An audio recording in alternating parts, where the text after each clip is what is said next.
Hey guys, Ben Glenn here, building success brick by brick, coming to you with another helpful video. Oh yeah, I've had my caffeine for the day.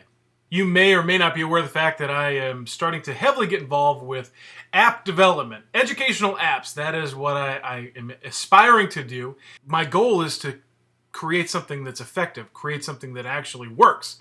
And to do that, I realize I've got to get out of my little bubble, and I've got to go and ask for advice. I got to find people that know some things about education. I've been fortunate enough to find a school locally to take me under their wing, and oddly enough, the name of the school is the Fortune Academy. So I had a chance to meet with the founder and the person who runs everything over at that school, Janet George, who, the more I get to know her, I'm starting to believe that she is a superhero. Granted, I have not seen any tights or cape, for that matter, but still, superhero in my book, because what she does for these kids is absolutely incredible. And she loves the idea of me developing these apps, and so she recommended that I take a 30-hour course. 30 hours. There's not enough ADD medication to help me focus for that long. So I started my 30-hour course yesterday, and I got through 3 hours. And there were a few things that just grabbed my attention. I had to write them down. I had to put them in my trusty magic notebook. Yeah, it's Lego.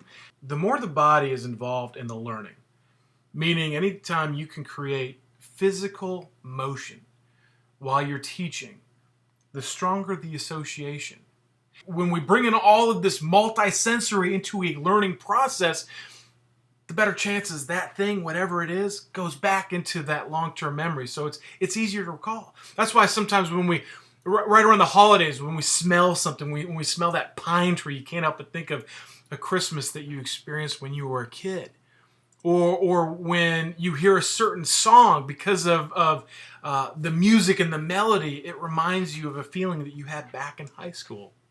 My darling, I hunger for your touch. I love technology as much as the next person. I mean, I wouldn't be creating apps if I didn't. I believe this technology that has created such convenience in our world, this speed, this I need it now mentality, has also created a multi-sensory atrophy.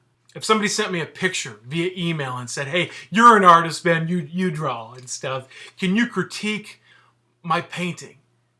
And I shot back a response that said this, how are they going to take that?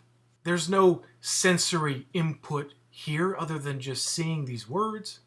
I guarantee if you saw this after sending somebody something to critique, you would be sitting there in your office reading these words wondering, well, why is it just okay? Is okay bad, or is okay good?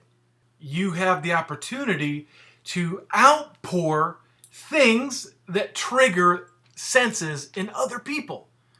A smile, a kind word, a gesture. So in closing, my building success brick by brick tip for you today is not an easy one, because there's technology all around us and we're never going to get away from it. But don't always sacrifice connecting for convenience. Okay, yes, it's going to take more time to connect with people than to send off a text or to shoot off an email. My challenge to you is don't always make it a habit. Perhaps this is one of those times where you need to ask, should I connect with this person? Should I actually do this face to face? And when you connect with somebody, you create memories. They get logged back into that area that can be constantly accessed because you poured so many different things into that connection other than just simple words. So, this is Ben Glenn, and as always, love, peace, and hair grease, reminding you to do one thing. Keep connecting, but keep on moving forward. God bless.